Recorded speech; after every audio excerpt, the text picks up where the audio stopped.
The night was supposed to be filled with laughter, celebration, and joy.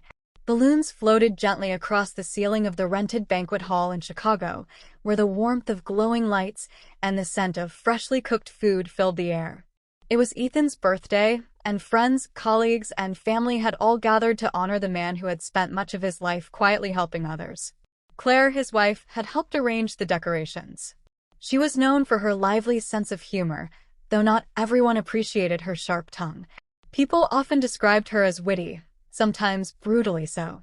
But Claire believed jokes were harmless, that they made her stand out in a world where everyone tried to be too polite.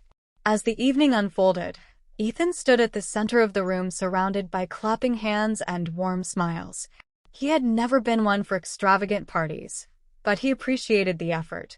He thanked everyone sincerely before Claire, with a mischievous grin, took the microphone. "Let's give a big round of applause for my husband," she began, her voice echoing through the speakers. "Ethan, the man who thinks patience is his superpower, though he really needed it when I was pregnant with our daughter." The crowd chuckled lightly. But then Claire, carried away by the attention, blurted out something that turned the cheerful room into silence. "You're lucky I didn't abort our kid, Ethan," she laughed, expecting others to join in. The words hung in the air like shattered glass. The laughter she anticipated never came. Guests exchanged uneasy glances, and some even shook their heads. Ethan's face turned pale, the warmth of celebration gone in an instant. His eyes, usually soft and kind, carried a depth of hurt no one in the room could miss. Claire froze, realizing too late that she had crossed a line. She forced a nervous laugh, trying to brush it off as a joke, but the damage was already done. The aftermath. The party ended quickly. People made excuses to leave earlier than expected. Ethan barely spoke a word to Claire as he helped the staff clean up. On the way home, the silence in the car was heavier than anything Claire had ever experienced. "Ethan, you know I was joking," she whispered. He kept his eyes on the road. "Do you realize what you just said? At my birthday. In front of everyone." Claire tried to defend herself. "I didn't mean it literally, it was just what? A joke." His voice cracked. "That's our daughter you're talking about. Do you have any idea how painful those words are? How disrespectful. Not just to me, but to her." Her throat tightened. For the first time, Claire felt the weight of her words pressing down on her. But pride made her stay silent. Weeks of silence. In the days that followed, Ethan grew distant. He still cared for his daughter, little Sophie, with the same warmth and devotion. But his interactions with Claire were cold, measured, and detached. Claire began noticing subtle changes. He no longer kissed her goodbye before leaving for work. He stopped sharing his daily experiences with her. At dinner, he spoke only to Sophie, leaving Claire to stew in silence. At first, she convinced herself he was overreacting. "It was just one bad joke," she muttered repeatedly. But as time passed, she realized the rift was deepening. The breaking point. One evening, Claire walked into the living room to find Ethan packing a small suitcase. Panic rushed through her veins. "Ethan, what are you doing?"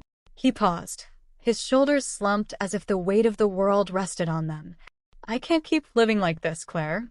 That night, you humiliated me, but more than that, you revealed how little respect you have for me, for our family." Tears welled in her eyes. "Please don't do this. I didn't mean it. I'll never say something like that again." Ethan looked at her, his expression sorrowful yet resolute. "It's not just about the words, Claire. It's about the thought behind them. I've been patient with your sharp remarks for years, but this was different. This cut too deep." He zipped his suitcase shut.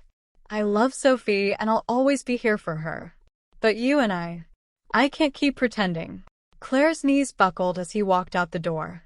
The sound of it closing echoed through the empty house like a final verdict. Reflection. Days turned into weeks, and Ethan didn't return. He stayed with a close friend in another part of the city. He came back only to spend time with Sophie, taking her to the park or picking her up for school. With him, he was the same loving father, but with Claire, there was nothing but silence. Claire sat alone in the house, staring at photos of their happier times. She remembered the nights they had stayed up dreaming of their future, the mornings when they laughed over burnt pancakes, and the way Ethan held her hand through every challenge. She realized now that she had taken his kindness for granted. Her need to be witty, to have the last laugh, had cost her the one person who valued her most. A lesson learned. One evening, Claire sat with Sophie, who asked innocently, "Mommy, why doesn't Daddy stay here anymore?" Claire's heart shattered. Hugging her daughter tightly, she whispered, "Because Mommy made a big mistake." That night, Claire wrote Ethan a long letter, not to beg for him to return, but to apologize sincerely. She admitted her pride, her careless words, and the pain she had caused. Whether he forgave her or not, she knew she had to own the consequences of her actions. Epilogue. Months later, Ethan filed for divorce. The pain was undeniable, but he remained respectful, especially for Sophie's sake. He moved into a small apartment nearby and continued to be a devoted father. Claire, left alone in the house that once echoed with laughter, finally understood the value of respect and kindness. Words were powerful, she realized.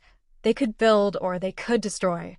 And in her case, one cruel sentence spoken in the heat of attention had destroyed the life she once cherished.